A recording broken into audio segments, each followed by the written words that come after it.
આજે બોટાદ જિલ્લા કલેક્ટર સાહેબ અને એસપી સાહેબને ભગવદ્ ગીતા સાથે એક આવેદનપત્ર આપવામાં આવ્યું છે.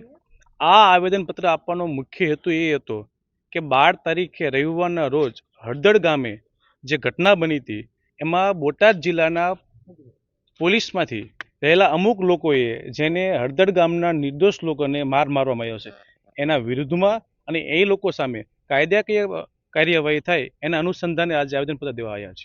કોણે માર મારવામાં આવ્યો? હળદળ ગામના નિર્દોષ લોકોને બોટાદ જિલ્લા પોલીસમાં રહેલા અમુક લોકો જે વર્દીની આડમાં રહી હળદળ ગામના છેકેની પૂછપરછ કર્યા વગર નિર્દોષ લોકોને મારવામાં આવેલા છે. એક મહિના પછી આ જે આવેદનપત્ર આપવામાં આવ્યું છે, આ લેટ થવાનું કારણ શું? લેટ થવાનું ઘણા બધા કારણ છે. ગામનું સંકલન, ગુજરાત રાજ્યના ધારાસભ્ય, સાંસદો અને મિનિસ્ટરોનું સંકલન, હાઈકોર્ટ, સેશન કોર્ટ અને સુપ્રીમ કોર્ટ અને એડિશનલ કોર્ટના વકીલો સાથે અનેકો વાર બેઠક થઈ, સમાજના લોકો સાથે બેઠક થઈ અને ત્યારબાદ આ નિવેદન આપવાનો નિર્ણય લીધો છે. કેટલા લોકોને નકલ રવાના કરી છે? 597 જણાને નકલ રવાના કરી છે.